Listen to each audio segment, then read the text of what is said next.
Fatiha.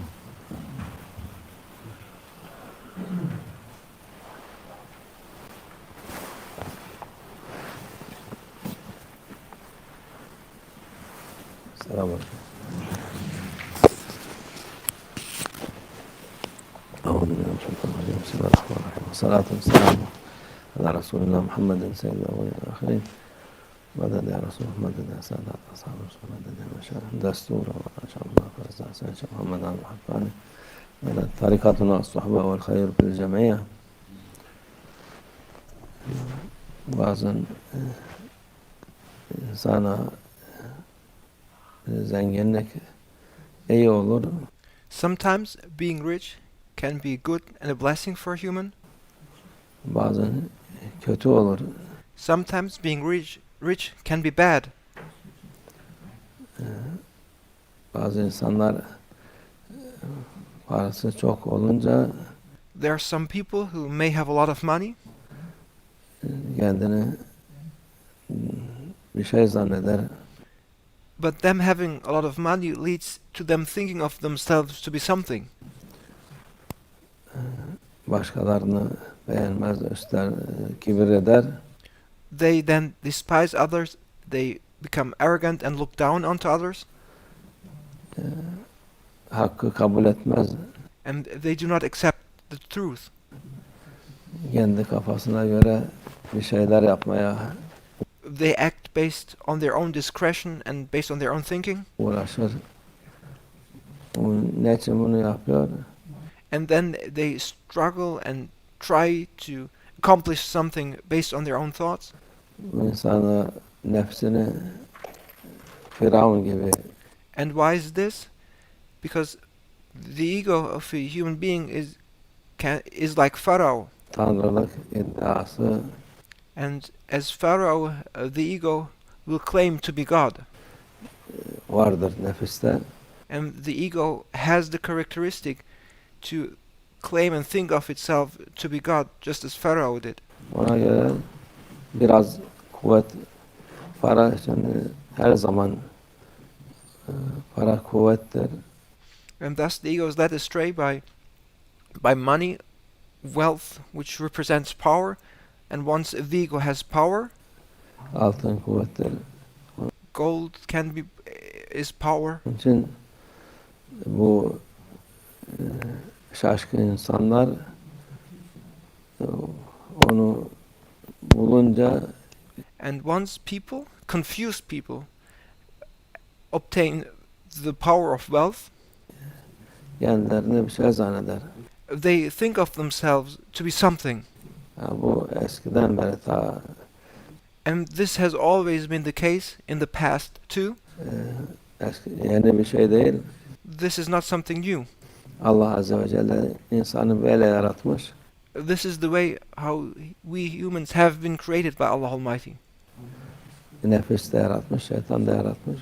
Allah Almighty created us with the ego, and Allah Almighty created the shaitan. Ona tabi olanlar Those who follow shaitan and the ego, bir şey bulunca kendilerine tanrılık iddiası think of themselves and claim to be God once they obtain some kind of power.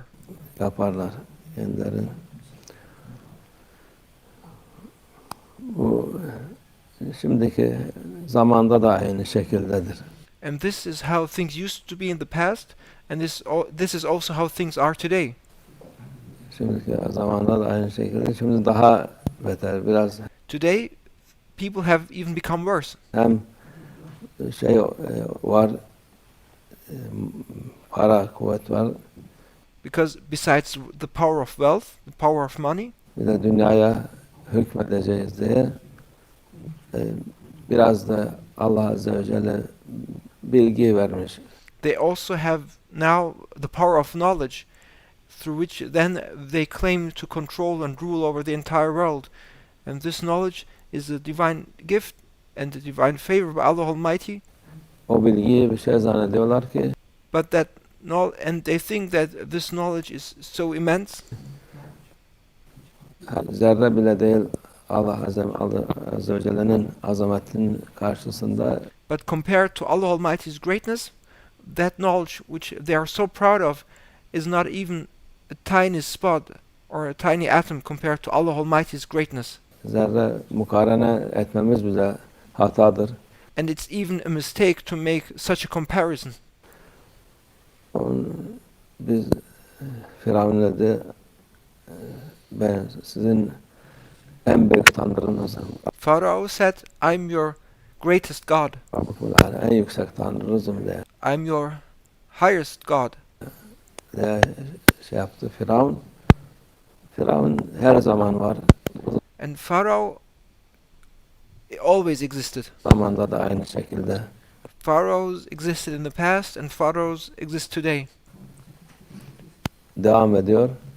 Ama Allah'ın hikmeti onlar sevilmeyen insanlar. And based on Allah Almighty's wisdom, pharaohs are people who are not loved by others. Çünkü Allah'ın düşmanıdır. Because they are the enemies of Allah. Allah'ın düşmanı olan millet ona buğz eder. And those who are the enemies of Allah are people who are also not loved by people in general. Yani menfaat için yanında olsa bile kalplerinde zerre kadar muhabbet yok o insanlara. So people may accompany such pharaohs who are in power today in order to benefit from them, in order to gain some profit by being with them, but in their hearts they never like such people. O insanlar birkaç gün bu dünyada yaşar. We live in this world for just a few days, Sonra o da Firavun gibi geçip gider. yet those people claim to be like Pharaoh, Onun için bu and they will end like Pharaoh. mala, mülke kanmak akıl işi değil. So it isn't as people with understanding and with the mind, you should never be led astray or distracted by power or wealth. Allah yolunda veren insan parası olur.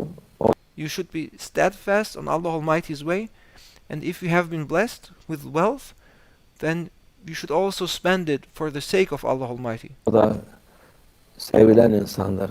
And those who are generous and spend what Allah Almighty has given to them are people who are loved by others. Çünkü Allah cömertleri sever. Allah Almighty loves those who are generous. Azze ve Celle verdiğimi başkalarına da versin de sen verenleri sever. Allah Almighty loves those who share with others and spend by saying, it is Him, Allah Almighty, who has given this favor to us, and we just distribute what Allah Almighty has given to us. Onlarda bu iddialar olmaz onlarda. And people who think this way and who are aware of their wealth being a favor by Allah Almighty never claim things for themselves and don't claim to be something. Çünkü kalplerinde biliyorlar mülk sahibi, mal sahibi Allah Azze ve Celle'dir. Because in their hearts they know that it is Him, Almighty Allah, who is the only possessor of everything and the only owner of everything. Bir vesile yapıp da hizmet için bize vermişse And they know that they are just the means who have been put to service by Allah Almighty by having been given from His wealth. büyük bir şanstır, büyük bir mutluluktur. And they realize that their wealth is an opportunity and it's a means and a chance for them in order to share what Allah Almighty has given to them. Onun için bu dünya uzun bir şey değil. This life is not long. Dünyada bütün dünya senin olsa gene bırakıp gideceksin. Even if you possess the entire world, in the end you will leave this world behind and abandon everything. Onun için akıllı olan insan bu Allah'ın emrettiği ikram ettiği şeyleri onu Allah yolunda versin. Therefore, a person with the reason and the mind should be aware that, and is aware that, what he has been given is a favor and a divine and divine gift by Allah Almighty, and will spend for Allah Almighty's sake what he has been given. Allah yolunda olsun. And and they are aware that what is given to them is for the sake and is meant to be for the sake of Allah Almighty. Allah hepimize nasip etsin. Bu ikramları Allah'ın yolunda harcamaları. May Allah Almighty bless us by being those who share and distribute what Allah Almighty share and distribute the means that Allah Almighty has given to them, and spend them for the sake of Allah Almighty. Allah Azze ve Celle'nin sevdiği insanlar oluruz. And then thereby we will become people who are loved by Allah Almighty. Allah razı olsun. Ve minallah tevfik. El Fatiha.